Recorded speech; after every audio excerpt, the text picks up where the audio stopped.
making it out. I really appreciate it. Billy, tell us about your trips to Cumbria in the past. Have you had any trips to Cumbria? I have, yeah. I've played in Whitehaven in the 1980s, which is a lovely trip there. It's the only time I've been down that part of the county. I played in Kendal last year at the Arts Centre there.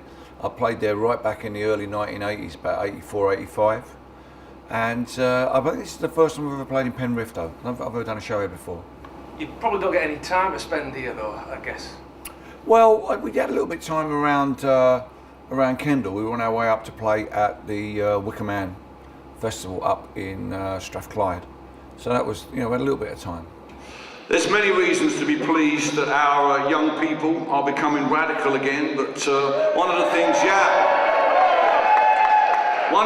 that most pleases me is that they are my antidote to those people who are constantly posting sour posts on internet forums about people's activism. As soon as the students went down to Millbank, they got poured on them a whole load of sort of bad press and everything, knocking it back from the same people who just a month ago were saying our students never do anything, lazy oiks, they're not radical at all.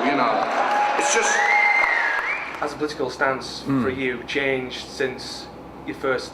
Well, not really, because I think I'm trying to, I want to live in a compassionate society, which means I want to live in a fair society, which means I'm more interested in a society where we have free healthcare, free education, decent affordable housing, proper pensions, which means people should be taxed, So on issues like, the cuts to the welfare state, tuition fees, I'm in favour of people getting paid, their fees to go to university.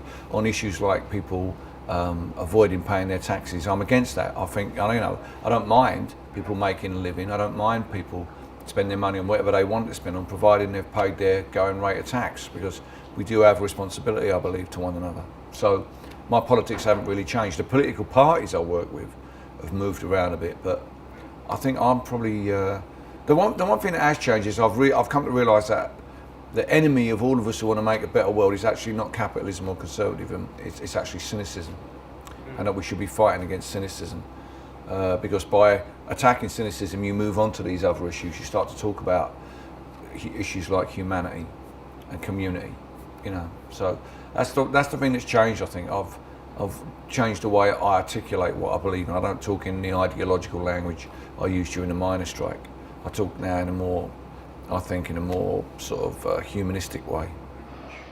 The cynicism that really damages our society is the cynicism that we feel, people who really do want to make the world a better place, the cynicism that we have to face all the time. And I speak myself, I have my cynical days. I helped to get Tony Blair elected. You can imagine what a dark night of the soul I have, thinking about that. I voted for Liberal Democrats, tactical voting, so exactly, yeah, I know, tell me about it.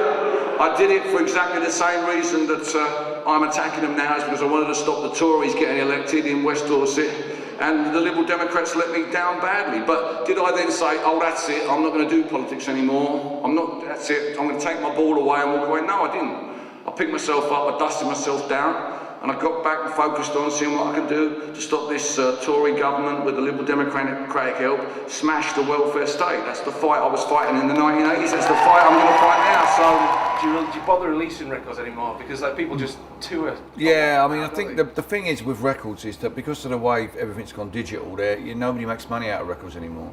And the industry's kind of gone back to how it was before the 60s, where bands put out records for promotion and mostly we give away our songs free on the internet and make money doing live shows and selling merchandise. That's the thing.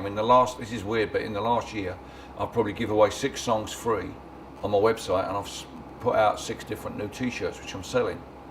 So it used to be like that in the early 60s.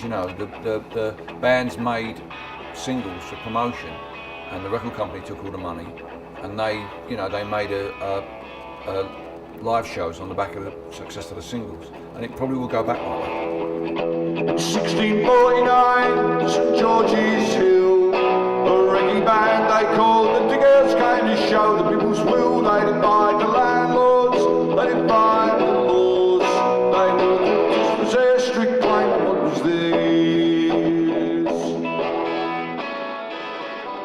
it's a big deal for an artist like yourself, Yeah. who's well known, to come to a place like this. I mean, Yeah. do you go out of your way sometimes to try and find places that you never played before? Yeah, specifically on this tour, I asked my agent to book me some towns that we haven't been to before, I haven't been to for a long time. So consequently, we're going to Bexhill-on-Sea, which has a lovely gig there, the Delaware Pavilion, Leamington Spa, here in Penrith, Preston rather than Manchester.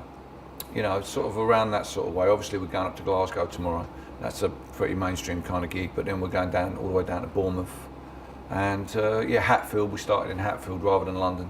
So you have to make an effort to get off the beaten track sometimes. But it does get a bit boring if you're just doing big cities all the time. You know, you never get the opportunity to do. Perhaps, you know, tomorrow if it's clear, we might nip over to Keswick and have a look at the Stone Circle there at Castle-Rig, is it? Yeah. That's right. Yeah, so we might try and do that if there's time, because I promised the Americans some Stone Circle action while we're up here. No matter what the siren voices say, tomorrow's gonna be a better day.